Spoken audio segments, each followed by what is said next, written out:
விடியறி Emily குறைப்ப வெறிய mother கையால் மலைப்பெண் அன்ன கண் எமக்கு இதை முயல் புனவன் புகை நிழல் கடுக்கும் மாமூதல்லல் அழுந்திய சாகா டெவ்வம் தீர வாங்கும் தந்தை கைப்பூன் பாட்டின் வருந்தி வெய்ய உயிர்க்கும் நோய் ஆகின்றே.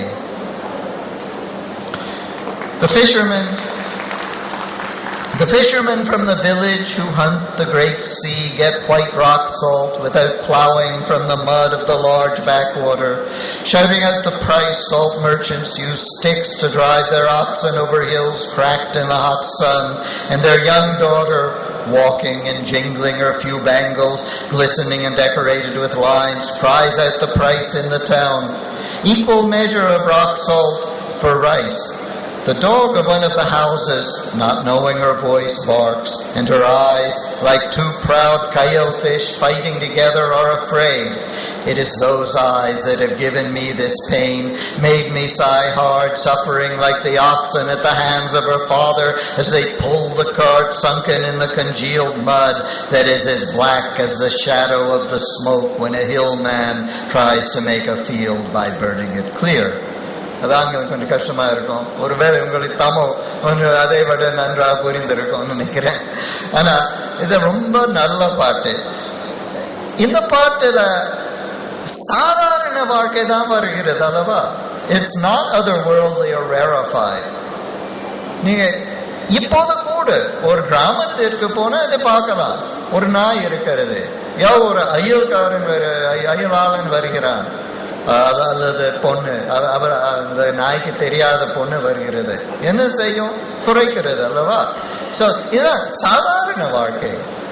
எல்லாரும் அனுபவிக்க கூடியது ஒன்று. இதுவரைக்கும் இன்று கூட அனுபவிக்கலாம். இத சம்ஸ்கிருதத்துல காளிதாஸ் எவ்வளவு பெரிய கவிஞர் இருந்தாலும் இந்த அவருடைய கதைகளை எப்போது அனுபவிக்க முடியுமா? முடியாது. ஆனால் இதை அனுபவிக்கலாம். இது இன்றும் இருக்கிறது. சரி, அப்போது now I have a rather complicated thing that I'm writing about this, how extremely skillfully the poet relates experience of the world. இந்த கவிஞர் அம்மூவனார் ஒரு சாதாரண கவிஞர் இல்லை. அவருக்கு இந்த மனிதர்கள் இந்த உலகத்தை எப்படி அனுபவிக்கிறார்கள் என்பது அவருக்கு நல்லா தெரியும். அதை பற்றி நன்றாக ஆழமாக எழுதுகிறார் இந்த பாட்டு. சரி, இன்னொரு பாடு.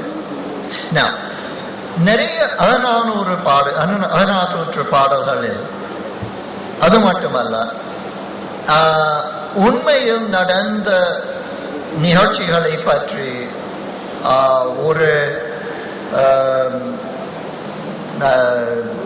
சொல்றது ஒரு அதை பற்றி எழுதுகிறார் அந்த கவிஞர்.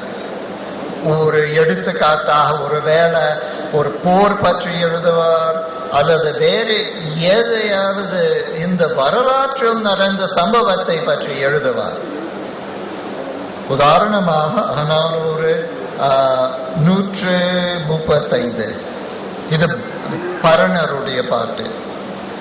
திதலை மாமை தளிர்வன பழுங்க புதல்லிவர் பீரேன் எதிர்மலர் கடுப்ப பசலை பாய்ந்த நுதலேனாகி எமது எழில்மழை கண் கலுழ நோய் கோர்ந்து ஆதி மந்து என் அறிவு பெரிதாகி பேதொற்றிசினே காதலம் தோழி காய்கதிர் திருகளின் கனைந்து கால் கடுகி ஆடு தளிர் இருப்பை கூட குவி வான்பூ கோடு கடை கழங்கின் அரைமிசை தாம் காடிறந்தனரே காதலர் அடுபோர் வீயா விழுப்புவர் விண்தோய் வியன்குடை ஈரேழு வேலேறி ஐந்தொருங்கெறிந்த கழுவுள் காமூர் போல கலங்கென்று மாது அவர் தெரிந்து என் நெஞ்சே.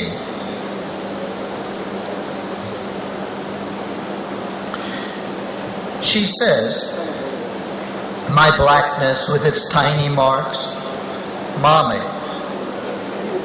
அந்த பழைய தமிழர்களுக்கு மாமை என்றால் ஒரு கொஞ்சம் டார்க் கலர் அல்லவா, அதனால இங்கிலீஷ்ல பிளாக்னஸ் அதை டிரான்ஸ்லேட் பண்றேன். அது ஒரு வேலை கொஞ்சம் அதிகமா இருக்கலாம், பட் ஸ்டில் அது பழைய தமிழர்களுக்கு இந்த நிறத்தை பொறி அவ்வளவு இப்படி அவ்வளவு கவலை கிடையாது.